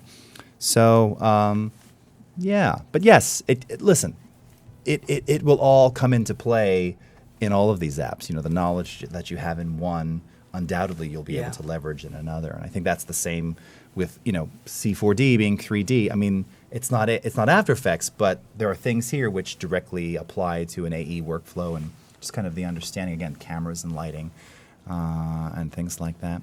Hey, a witch named Morwen. Very nice to see you this evening. So good to see you, Caitlin. And yes, and Finch is definitely saying check out Video Copilot. He just spoke for us at NAB last week, Andrew Kramer, showing the, nothing major, just the holograms that he created for Star Wars Force Awakens. And That was cool. I watched it on Twitter. oh, Raza12 is saying chromatic aberration is under the camera when using physical renderer. Oh, let's take a look. Yeah, what about that?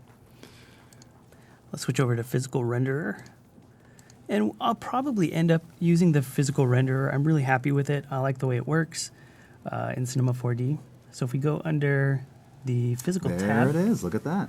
And there it is right there. Ooh. Sweet. Should we And add some to see what happens? Dude, yeah, go for it. You Check see? it out. You guys You taught see me what I'm something. saying, Rufus? I see it. Right. You know what? You're absolutely right, Terry White. That deserves a giveaway. Just like that. Yes. Yes. There's going to be another giveaway. That's really super cool. So you have a lot. Wow. You've got everything there. Readjust shutter speed, shutter angle, Yeah. lens distortion. The shutter speed comes into play when you're using motion blur. Right. Exactly. So based on your frames per 2nd, you want, so if you're shooting 30, theoretically, 24, theoretically you'd want this at 1/48th, right, to actually simulate proper motion blur for There you film. go. Yeah, yeah. Yeah. So And it's kind of weird. Cinema4D is the only one I've seen that Does it uses allow- shutter speed. Usually, you calculate motion blur by an angle in Right. other rendering programs. Right. But this one's cool. I mean, you're just thinking about your camera, and I like thinking about it that way. yeah, super cool. That's another good tip. People ask that a lot if you're shooting, especially now that more and more DSLRs do 60 frames at 1080 at 60 frames. And I've had questions in the stream like, well, I'm shooting it, but it still looks either very digital or it's not right. And 9 times out of 10, it's because the shutter speed is set incorrectly. Because if you don't have that, if you don't have the shutter speed set appropriately based on the motion blur that you're going for, typically cinematic film-like, right, it's going to look very digital or just very too sharp, too just wrong. So yeah, for 60 shooting DSLR, you'd want it. You're going to find 1/125th is probably your option on most of your cameras. Similarly, because you don't have 1/148th,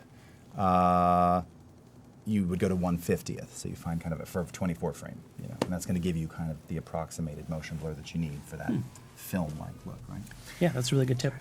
Yes. Oh, and we're going to keep doing that. So, all right. So, hey, 2 things. One, because, oh my God, we've only got 16 more minutes, and I got to play some music while you're doing your thing. But 10 a.m. tomorrow, we are back here 10 a.m. tomorrow. So don't forget, come back. Creativity360. Today's VOD will be available immediately after we're done. Now, it's going to be one long continuous VOD. But Star Crunch is already going to be doing the highlighting. Cool. So, yes, we're going to break it out into sections. And again, possibly not today, but we'll also have those individual sections, myself with Synapse, Terry with Corey, Paul with Sophie, on the Adobe Creative Cloud YouTube channel as well. And with that, and Spielberg often goes for 1/100th for his looks. Interesting. Hey, Paulina, I didn't sing Hakuna Matata. Paulina, you got me to sing Bubblecano. I don't remember all the words to Hakuna Matata. I don't do a very good. I mean, Nathan Lane sang Hakuna Matata, right? I don't know if I could really pull that off. I'll think about it for tomorrow. I promise you, I'll get to another song. All right, so Paul, are we ready to roll it? Guys. Yeah, we've got it. All right. So we've rolled, we've selected, and today this lucky winner is. Is there going to be confetti? There might be confetti. Scott Michaud. Michaud? Scott. Congratulations. I just saw Scott in the chat. I know Scott is here. Congratulations. I just saw you. Scott. I know you're there. I'm still rolling. Sorry. That was probably very bassy and annoying. We can't hear the play out. We got confetti after all. You just won a year to CC, right? Yep. Scott. Okay, Scott's here. Yes, just won a year to CC. Nice. That's huge. Oh, yay, he says. Yep. Morwen says, hi. Congrats from Sandlock. Yeah. Congrats from Mac Erickson. In Germany. Very nice. There he is. Well, I hope you guys are thinking about this 3D text, and if you have some ideas, let me know at any time. how you want to see this happen, and I'll probably work on it. I'll be working on it a little bit more, and we'll be back tomorrow at the same time. That's right. Right? Or him and I will be back Yep. at the same time, but the Creativity360 will start in the morning. Yep, 10 a.m. Pacific time. Indeed. All right. Very cool. So, I'll tell you what. I think I'm going to bounce over here for a second. All right. And I'll let you kind of keep working on this in the meantime. I don't know. Now, here's what I was thinking, just in terms of like matching some of your movements, which of course you can change later, and I'll try and I'll record to that. I definitely love that idea of kind of starting wide and not kind of knowing, not seeing the full text and wrapping around and kind of revealing, and then you sort of have the big reveal, as I've seen you do before. Yeah. I do this a lot anyway, but yeah. So I'm wondering, do you think we need like something very punctuated, or can it be a bit more loose, or how would you like me to kind of, do you have a suggestion, or maybe just kind of fit it into 10 seconds? Yeah, I mean, it could go either way. If we start off really close, you might see a lot of movement, a lot of reflection, and then we can end, really slow. That's one way to do it. And we can keep some very subtle movements. If it being too punchy is too much for some people, there's a lot of too much energy there. Right. We can slow it down. But I like the punchy stuff myself. And something that we talked about earlier, the possibility of an explosion. I don't know if that's going to make it into the final one, but we definitely got to blow this up. Got to blow this for up the stream at the end. We'll blow it up. All right. So here's what I was just thinking. Morwen, Freebird. Somehow, I know at some point, I will have to do. She's been asking me for Freebird for a while. Not today. All right. I'm thinking tempo-wise. You guys know the song Ticket to Ride? It's a Beatles song. The beat goes.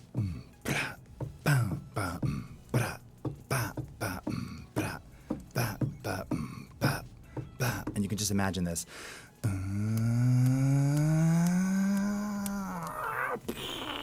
Something like that. Ooh. That could be cool. And it gives you kind of freedom to whip the text around and move the cameras. So I'm going to move over here for a second. I like it. All right. And get my cans on.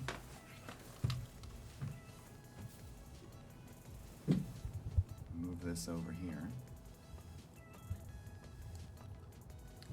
All right. I'm sorry.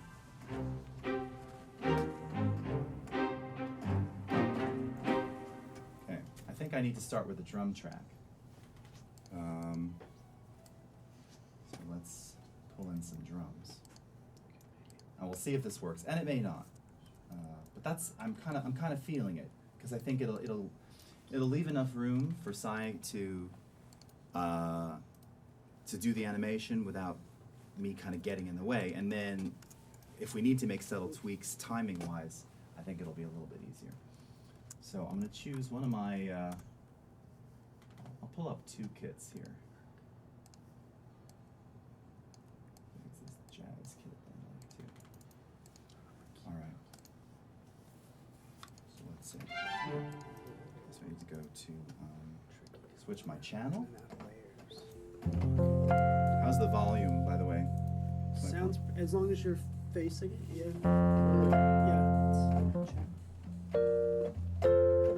Lana like is ready for the shatter.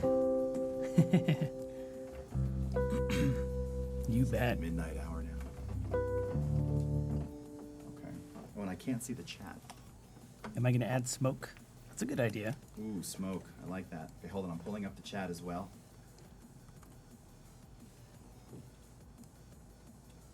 Do that. So, that's not the right. I need channel 4 for my drums. It's going to be G3. I don't need this. Okay. So let's see. G3. So I'm doing the zoom out thing while he's setting up there. And something interesting to note too about the cameras is that when I create keyframes, they're automatically set as a spline. So the keyframes will That could work. go from I'm one just to the curious other. about time-wise, how how much of this I'm going to need. I also realized I can't hear you if you're talking. I need a headphone extension. Okay, we're going to call this C360 Cool. music. And find a place for it. How are we doing on time? We got 8 minutes. Oh my God, 8 minutes until we hand it over to Two Senseless. Time is getting away Awesome. from us. Okay, we'll place it right on the root. Add a little bit of rotation on that. So it comes out like that. Okay.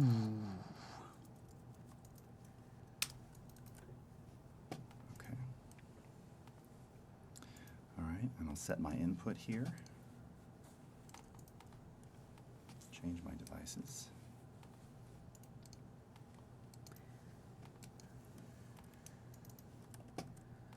I'm gonna set this to 1280 by 720, just to. Now that, of course, we can change later too. We can right? change, yes, Yep. to anything. Mhm. Sometimes I like to preview at a lower. I mean, I think 720 is a lower resolution to me. Yeah. We're still working in 720 a lot, but it's a lot faster to render.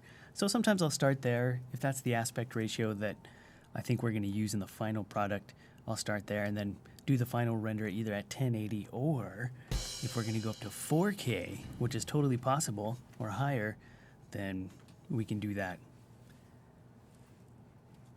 But those render times are not happy times. Yeah, because we were actually talking about that, like whether we should do this in 4K, and the truth is, I mean, right, to just in just this early creation phase, it doesn't need to be. Yeah. Right, yeah. Yeah, it's an important part of the workflow, I think, because the render times do take so long. What I found is that you can set up the entire thing in just a low res and just render the entire thing out. Even go into After Effects and edit in low res, and then when you're ready for the final product, then you push out that high res. That's if the render times are getting to be really long. But I am familiar with X particles. And I love X particles. I love particle systems. Particle systems are involved in all the games that we play and a lot of the cinematic effects that we see, fire, clouds, dust, and magical effects when it comes to video games, like the magical casts and stuff. All of that stuff is particle systems. So I would love to get some particles in there. Maybe implode it when it zooms out.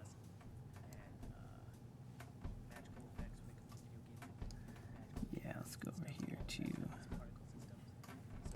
standard mode. And those of you wondering about the camera keyframes, I'll select the zoom out, for example. It's right there. Those are the keyframes.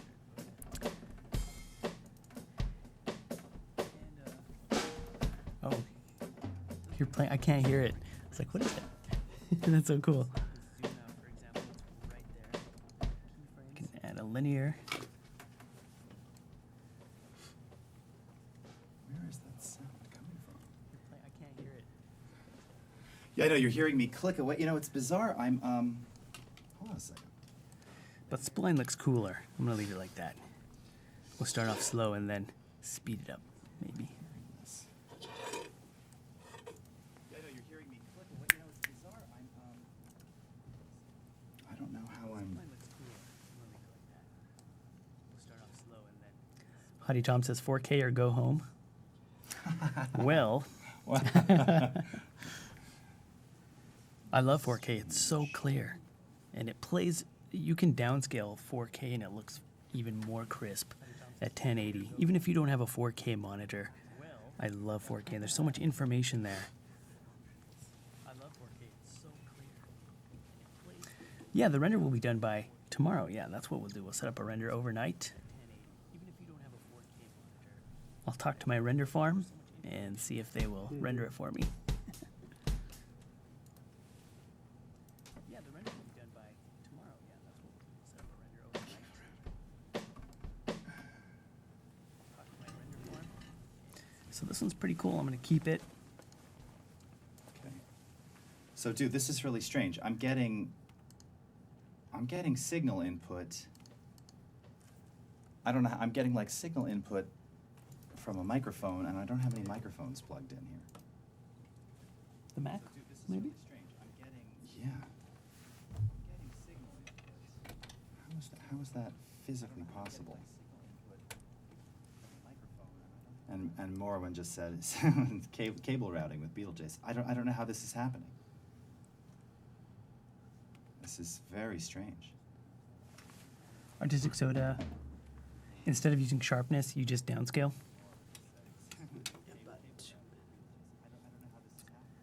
Very cool. Yeah, downscaling when you do the 3D stuff, it also minutes, okay. compensates for the aliasing effect that you see sometimes. That weird jaggedness on the corners. If you render it a very high resolution and shrink it down, it'll fix that many times. Yeah, downscaling when you do the 3D stuff, it also compensates for the aliasing effect that you see sometimes. All right, let's see what it looks like.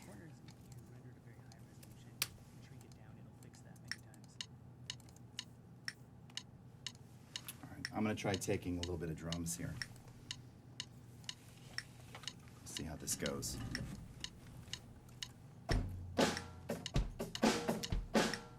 Nuts.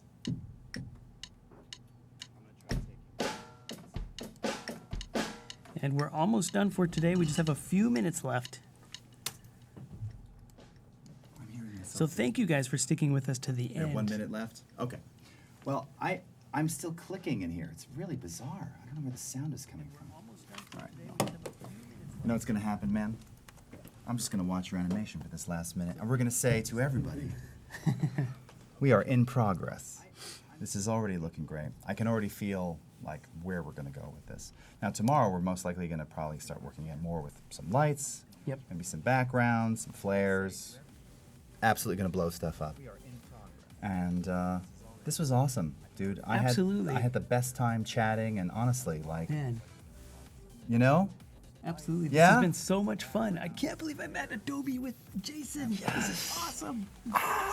we should do like some big rock scream now. All right. So, are we out of time? Is our time up? 30 seconds to go. Any last words for tomorrow? I'll see you guys there. Can't wait to do it again. Next time we'll work a little bit more in AE, and see you guys later. Thank you so much for joining us today. Again, Beatlejase, Synapse, Rufus Deutschler, Paul Tranny, Terry White, Sophie Roach, Corey Barker, our creative residents Kelly Anderson and Becky Simpson. It's been an amazing day. Thank you. And we'll see you tomorrow. Have a great night, everybody. Stay tuned for Two Senseless. Terry White, Sophie Roach, Corey Barker, our creative residents Kelly Anderson and Becky